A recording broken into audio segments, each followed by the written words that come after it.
What you call as attachment is a natural consequence of exclusiveness. The moment you choose between one and the other, getting tangled up with it is natural. We accept both filth and fruit. But when it comes to eating, we choose the fruit. This is a choice we're making. When it comes to physical activity, we choose. But when we just sit here, where is the need to choose? For a specific activity, choices are made. But for the rest of the life, there is no need to make choices every moment of your life. Inclusiveness means this.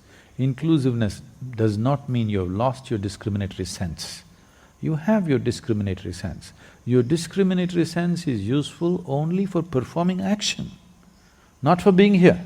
For being here, you need not be discriminatory in any way. To be alive, if you discriminate, it will not work. But to act, you need discrimination, otherwise you cannot act sensibly. So this problem of getting attached or overly attached to one will naturally lead to another consequence of having deep aversion to many others. See, to balance your so-called love with one person, you will have to have deep aversion to a whole lot of people. You can't stand them. Please carefully watch and see, this is how it's working. Whether you're… maybe those people with whom you have aversion, you may not notice it unless they happen to be around you. You have aversion, but because they never came near you, it's not felt.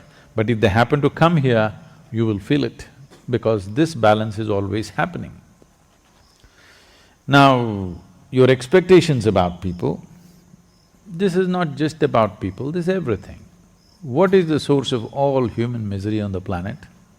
Life is not happening the way I think it should happen. Is there any other cause I'm asking? Life is not happening the way I think it should happen. This is the only source of misery in human life, isn't it? Tell me, is it easier to change your thinking or the world?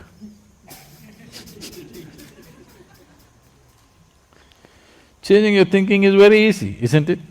And first of all, now, when what you think is so important for you, have you taken this faculty of thinking into your church?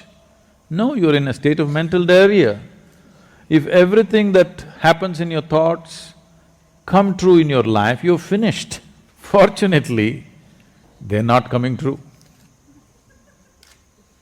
My blessing is, may your dreams not come true. Because the way you're dreaming, if all of it happens, you're finished. Because your expectation is coming from a very limited picture of life.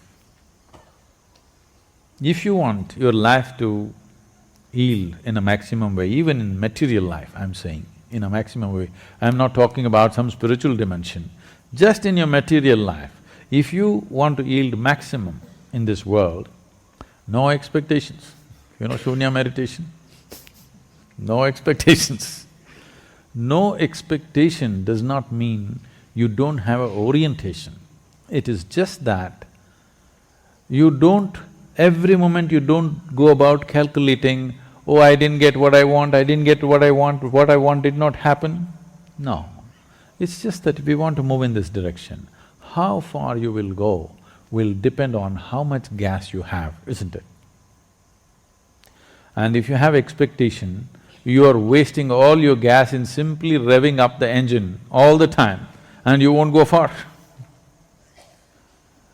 This whole expectation overtaking you has happened to you because right from your childhood, people are asking, at the age of 3, people are, tell me what will you become? Will you become doctor? Will you become IT engineer? Some rubbish. At the age of 3, the expectations that parents have of their children is largely so unrealistic and stupid most of the time, It is neither good for them nor for the children. And many, right from your early age, you cultivate the same trend. Let's do this much with life. See, all this problem is because happiness is a tomorrow thing.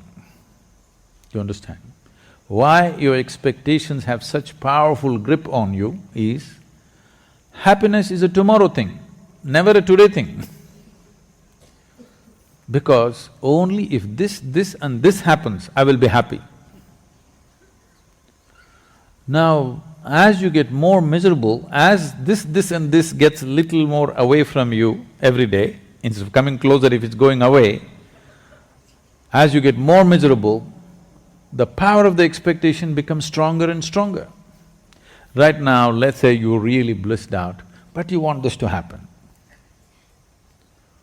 We chased it, tomorrow instead of being closer, it's further away.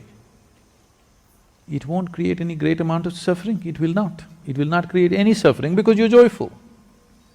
So without fixing this, you're trying to do things in the world. Long time ago, it seems Krishna said, yogastaha kuru karmani. That means first establish in yoga, then act. But now you started your action in a mess, so you come to yoga. So we're trying to adjust this.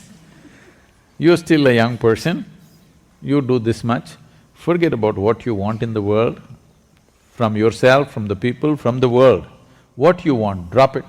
First establish this, that what happens within you is determined by you, nobody else but you. Just do this one thing, naturally you will choose to become pleasant. When you're very pleasant, still 10,000 things have not happened in my life. So what? With a joyful zest, I'll go after it. And the chances of fulfilling those expectations are far better. If they don't happen, who the hell cares anyway, because my experience of being here is wonderful whichever way. Without fixing the fundamental, we're trying to run away. We've not fixed this, but we are trying to take this somewhere. This is trouble. If you want to drive your car, you must see first it's properly fixed. Two wheels are loose, it's on the jack. Now you try to drive, you know it's going to be a disaster. You're still a young person, there's no need for anything to happen in your life right now. This is a time to establish yourself. This is not a time to drive. If you drive before you fix the wheels, it's going to be painful and disastrous. Don't do that to yourself.